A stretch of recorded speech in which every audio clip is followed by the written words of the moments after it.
जब आप अयोध्या के राजा बनेंगे। कितना प्रेम है राम जी का अयोध्या से महाराज।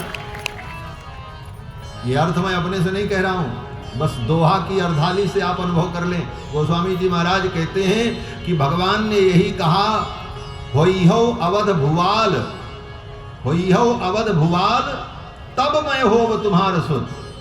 जब आप अयोध्या के राजा बनेंगे तब मैं आपका बेटा बनूंगा। होइहो अवध भुवाल, तब मैं होव तुम्हार सुत, तब मैं आपका बेटा। अयोध्या का राजकुमार बनने का ठाकुर जी का मन था। ठाकुर जी ने सोचा हम तो अयोध्या में ही प्रकट होंगे, अयोध्या हमको अत्यंत प्रिय है, अयोध्यापुरी भगवान को अत्यंत प्रिय है। और फिर समय आने पर दशरथ के रूप में महाराज मनु प्रकट हुए। तो दशरथ जी महाराज को मानो ये पता है कि राम जी तो हमारे बेटा बनकर के आएंगे ही, उन्होंने कहा, इसीलिए दशरथ जी ने आज तक प्रयास नहीं किया। फिर भगवान अभी तक बेटा बन करके आए क्यों नहीं? बोले भगवान तो तैयार बैठे हैं आने के लिए, लेकिन एक कारण पड़ गया। वो कारण ये था कि भगवान ने सोचा अगर मैं ऐसे ही चला जाऊं और इनका बेटा बन जाऊं तो लोग कहेंगे भगवान को प्राप्त करने के लिए गुरु की भी कोई आवश्यकता नहीं है, गुरु की कृपा के बिना भी भगवान को पाया जा सकता है, ये सिद्धांत बन जाएगा। और जबकि सिद्धांत ये है कि गुरु बिन भव निधि तरई न कोई, जो विरंच शंकर सम होई। तो जब तक गुरु जी की कृपा इनके ऊपर न हो तब तक मेरा जाना उचित नहीं। गुरु की कृपा का बहाना बन जाए तो मैं तो तैयार बैठा हूं जाने के। और गुरु जी की कृपा अभी तक भई क्यों नहीं? बोले दशरथ जी ने गुरु जी से कहा नहीं। गुरु जी रोज दरबार में बैठते हैं, लेकिन कभी गुरु जी से दशरथ जी ने ये नहीं कहा कि महाराज हमारे बेटा नहीं है, आप कोई उपाय करो, आशीर्वाद दो। अगर वो कहते तो महाराज वशिष्ठ जी कभी मना नहीं करते। एक दिन मां अरुंधति ने गुरुदेव वशिष्ठ से कहा, मुनिवर आप जैसे योग्य आचार्य को प्राप्त करके महाराज दशरथ को आज तक पुत्र सुख नहीं हुआ। क्या महाराज दशरथ की सेवा में कोई कमी रही अथवा आपकी कृपा में कोई कमी रही? क्या कारण है? गुरुदेव वशिष्ठ ने कहा, देवी महाराज दशरथ की सेवा में कोई कमी नहीं है और मेरी कृपा में भी कोई कमी नहीं है। बात ऐसी है कि मैं तो आशीर्वाद देने के लिए और सब कुछ करने के लिए तैयार हूं, लेकिन महाराज के हृदय में लाल को पाने की लालसा तो उत्पन्न हो। कभी लाल को पाने की लालसा ही नहीं हुई दशरथ जी को, उन्होंने कहा ही नहीं तो मैं तो बैठा हूं, उपाय कर देता। अच्छा, तो अरुंधति जी ने कहा लालसा मैं उत्पन्न कर दूंगा।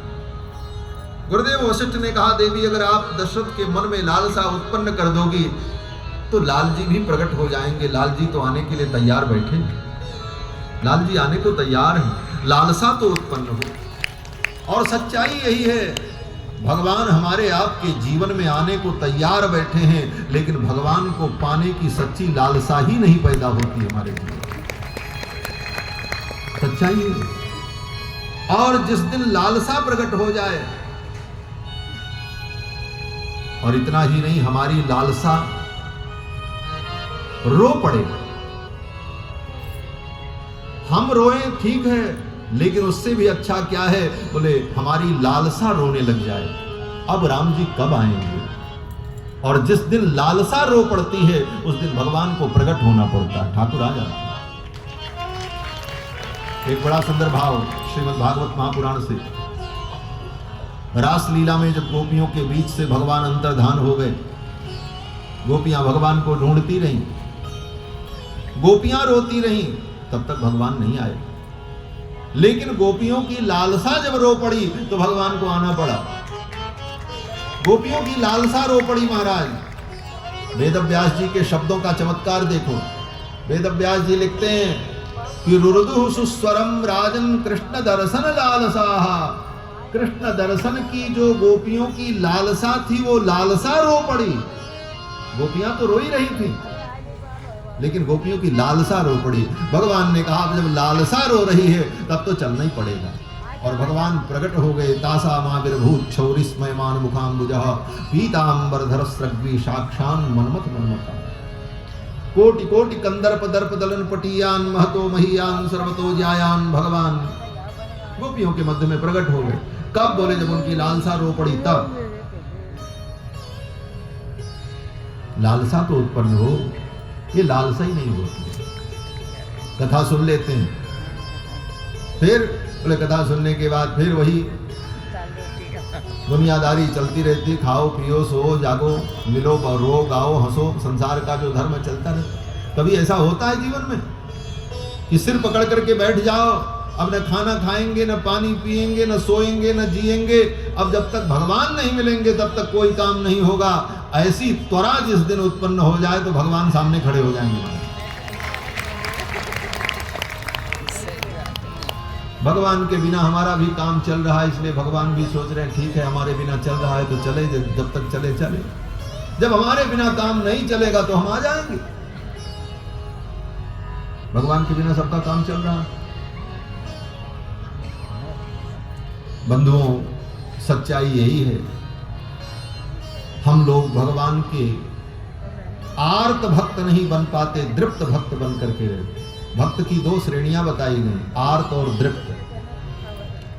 आर्त भक्त वो है जो भगवान के लिए तड़पने लग जाए, और दृप्त भक्त कौन है? बोले भगवान का चिंतन करे, भजन करे, नाम ले, भगवान से प्रेम करे, लेकिन मिलने की कोई जल्दबाजी उसके मन में न हो। हाँ, मिलेंगे भगवान, आज नहीं कल मिलेंगे, कल नहीं परसों मिलेंगे, नहीं तो मरने के बाद तो मिलेंगे। इस आशा में जो संतोष करके बैठा हुआ है वो भक्त दृप्त कहलाता है। लेकिन दोनों की जीवन शैली में अंतर है। हमारे आचार्य चरण कहते हैं प्रपन्नाद अन्येषां न दिशत मुकुंदो निज पदम प्रपन्नश्च द्वेधा सुचरित परिपाक भिदया विलंबेन प्राप्तिर्भजन सुखमेकस्य विपुलम परस्याशु प्राप्ति परमित रसा जीवित दशा। क्या मतलब हुआ? बोले मतलब ये हुआ कि भगवान के भक्त दो प्रकार के होते हैं। एक भक्त वो होता है आर्त भक्त। बोले आर्त भक्त को तुरंत भगवान मिलते हैं। परस्याशु प्राप्ति ही परमिति रसा जीवित दशा, लेकिन उसके जीवन की दशा बड़ी सीमित होती। और दृप्त भक्त, बोले दृप्त भक्त को भगवान विलंब से मिलते हैं। विलंबे न प्राप्तिर भजन सुखम एकस्य विपुलम, उसको भजन का सुख मिलता है। वो भजन करता है, माला फेरता है, भगवान के ध्यान में रोता है, गाता है, नाचता है, कथा सुनता है, कभी हंसता है, कभी सोता है, ये चलता रहता है, लेकिन उसको भी भगवान मिलते हैं, विलंब से मिलते हैं। वो दृप्त भक्त। तो अरुंधति देवी ने कहा लालसा मैं उत्पन्न कर दूं। और अरुंधति जी ने क्या किया? बोले अपने बेटे को गोद में लेकर के गुरु माता अरुंधति महल में पहुंची। दशरथ जी महाराज ने प्रणाम किया, माताओं ने प्रणाम किया। तब तक अचानक बालक रोने लगा। जब रोने लगा तो महाराज दशरथ ने पूछा, मां ये बालक क्यों रो रहा है? तो मां अरुंधति ने कहा, महाराज मुझे कहने में संकोच हो रहा है। महाराज ने कहा, मां आप कहो ये बालक क्यों रो रहा है? तो मां अरुंधति ने कहा, ये बालक आपको देख करके रो रहा है। दशरथ जी ने कहा, मुझे देखकर? मां अरुंधति ने कहा, हाँ आपको देख करके बालक रो रहा है। बोले क्यों? मां अरुंधति ने कहा, ये आपको देख करके इसलिए रो रहा है, ये रो करके पूछना चाह रहा है कि ये तो मेरे पिताजी के जजमान हैं, लेकिन इनका कोई बेटा बेटी नहीं, मेरा जजमान कौन बनेगा? अगला पुरोहित तो मैं हूं इस वंश का। मां अरुंधति ने कहा, ये अपने जजमान को ढूंढ रहा है, इस वंश में कोई बालक नहीं है, ये मेरा बेटा कहना चाहता, मैं किसका पुरोहित बनूंगा, मैं किसका आचार्य बनूंगा। ये सुनते ही दशरथ जी को झटका लग गया, मेरे वंश की परंपरा कैसे सुरक्षित रहेगी? मेरे कुल के देवताओं का आराधन कौन करेगा? पितरों का पूजन कौन करेगा? यह सब सोच करके मन में व्यथा उत्पन्न हो गई और उसी समय दशरथ जी महाराज गुरुदेव के पास चल पड़े। एक बार भूपति मन माही भई गलान मोरे सुत नाही, और चल पड़े गुरुदेव के पास। एक बार भूपति मन माही, एक बार भूपति मन माही, गलानी मोरे